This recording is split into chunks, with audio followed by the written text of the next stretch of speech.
Fala, filhotes, vocês estão vivos? No vídeo de agora nós vamos falar um pouquinho sobre Frota Pessoa, um dos maiores educadores da história do nosso país. Um livro de Sofia Lerche Vieira, da coleção Educadores do MEC.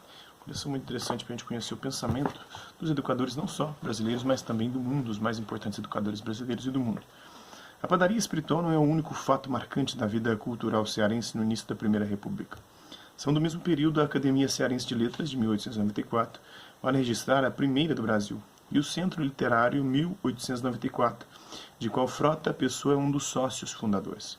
O ambiente intelectual onde circula José Getúlio é propício à escrita, já que escrever era participar. Num tempo em que a palavra preponderava sobre a imagem como forma de comunicação, literatura e jornalismo estavam tão imbricados que não dava para separá-los. Nesse cenário, o jovem faz seus primeiros versos e forja a militância através de uma expressão verbal forte, incisiva e sem meio-termos, características que iriam marcar toda a sua obra. Depois de completar o ensino secundário em 1893, transfere-se para o Rio de Janeiro, cidade onde irá fazer o ensino superior, trabalhar e desenvolver sua vida profissional. De início, Frota Pessoa se entusiasma pela engenharia, prestando exames para a Escola Politécnica do Rio de Janeiro. Tendo começado seus estudos em 1896, interrompe-os no segundo ano, abandonando uma área de estudos que, mais tarde, seria substituída por outra em maior sintonia com seus pendores verbais. Nesse intervalo, dá aulas particulares como professor de matemática, entre 1893 e 1897, trabalha também como auxiliar de recenseamento em 1896, no Serviço de Recenseamento, exercendo a função de amanuense, interino da Diretoria-Geral de Instrução Pública do Rio de Janeiro.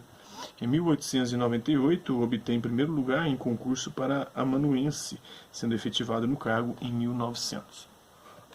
Em 1901, inicia o curso de Direito na Faculdade Livre de Direito do Rio de Janeiro, diplomando-se como bacharel em Ciências Jurídicas e Sociais em 1904. Nessa mesma época, começa a exercer sua vida profissional, conciliando diferentes atividades. É advogado, atuante durante alguns anos, de 1905 a 1911, exerce funções públicas e, acima de tudo, escreve. Segundo Figueiredo e Caetano, por essa época tornou-se o redator de O Comércio, jornal vespertino sob direção de Eduardo de Saboia, colaborador de O Porvir, jornal do Comércio do Rio, e da Revista do Brasil, de São Paulo. Como jornalista, foi ainda redator de A Gazeta de Notícias, O País, Folha da Tarde, A de Notícia e Jornal do Brasil. Nesse meio tempo, Frota Pessoa constitui família, casando-se com Maria José Gomes da Cunha, Zezé, nascida em Barra do Piraí, no Rio de Janeiro, e que viveu de 1883 a 1978. Sua mulher é também professora e exerce atividades como diretora de escola municipal, assistente de pedagogia e psicologia da Escola Normal e membro do Conselho Superior de Instrução do Rio de Janeiro.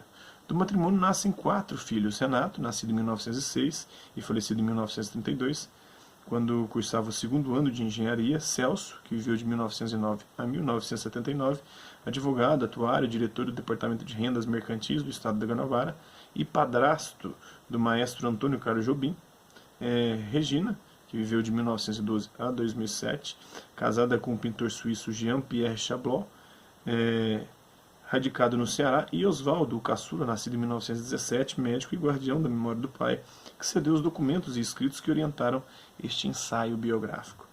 No Rio, Frota Pessoa desempenha várias funções na diretoria da Instrução Pública do Distrito Federal. Ao publicar A Educação e a Rotina, teses heterodoxas, em 1924, ocupava o cargo de secretário-geral da Instrução Pública. Quando veio à luz a divulgação do ensino primário, em 1928, Frota Pessoa era subdiretor da Instrução Pública. Foi nessa condição, testemunha e protagonista de vários momentos importantes da educação no período compreendido entre as décadas de 20 e 40 do século XX. Em ambas as condições, marcou sua passagem pela história através de opiniões firmes e corajosas, sem temer a polêmica e a controvérsia. Fez da pena seu instrumento de luta, sobretudo depois de deixar o serviço público, em final de 1932. É a partir de então que passa a assinar a coluna Educação e Ensino no Jornal do Brasil. Seus escritos, produzidos entre 1933 e 1948, representam um registro único e hoje praticamente desconhecido daquele momento histórico. Por isso mesmo, revisitar sua obra mais de 50 anos depois tem um sentido especial de adentrar num túnel do tempo, Para além do rio antigo, onde o bonde cruzava as ruas e poucas crianças iam à escola, estão os conflitos armados que assolam o mundo. Viver entre duas guerras, testemunhar movimentos e golpes políticos, fazer e pensar a educação é a matéria-prima que alimenta esses recortes cotidianos dos problemas, perspectivas de uma sociedade em transformação. Poucos anos depois de encerrar sua coluna no Jornal do Brasil, Frota Pessoa falece de câncer pulmonar em 1º de agosto de 1951. A voz se cala, mas sua palavra permanece e por isso mesmo se faz oportuna conhecê-la e entendê-la. Por curioso que possa parecer, boa parte deste antigo debate permanece atual e instigar novas polêmicas. Teria o conflito entre publicistas e privatistas se encerrado? Não.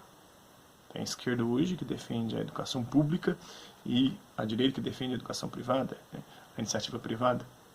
Esse dilema ainda continua hoje. Teria disputa entre o ensino laico e o ensino religioso diminuído? Não. A bancada evangélica está aí querendo impor muitas questões relacionadas à religião na educação. E tem aqueles defensores do Estado laico, que o Estado deve estar completamente alheio às questões religiosas, porque o Estado ele busca compreender todos, independentemente de raça, cor, religião, orientação sexual e qualquer coisa do gênero. A história mostraria que não. Sob novas cores e roupagens, as questões foram e continuam sendo reeditadas no passado e no presente, na atualidade. Um exame dos anais da Assembleia Nacional Constituinte de 1987 e 1988, da tramitação do projeto de lei de diretrizes e bases da educação nacional no Congresso entre 88 e 1996, do debate em torno do Plano Nacional de Educação promulgado em 2001, evidencia a atualidade das questões apontadas por Frota Pessoa. Os temas de seus escritos sobre educação, produzidos a partir de 1917, e que cobrem um período de quase 30 anos, portanto, anunciam uma agenda permanente ainda não cumprida pela educação brasileira. Então, esse aí é um pouquinho do Frota Pessoa, da coleção Educadores do MEC, segundo a Sofia Lerti Vieira. Espero que vocês tenham gostado do vídeo. Quem curtiu, dá um like, quem não curtiu, dá um dislike. Quem se interessar pelo conteúdo do canal, é só se inscrever, ativar o sininho e aguardar os próximos vídeos e as próximas notificações. É isso aí. Hasta la vista, babies, e até a próxima. Eu deixo também seu comentário dizendo o que você tem achado dos vídeos e sugestões de temas e assuntos para serem abordados em vídeos posteriores.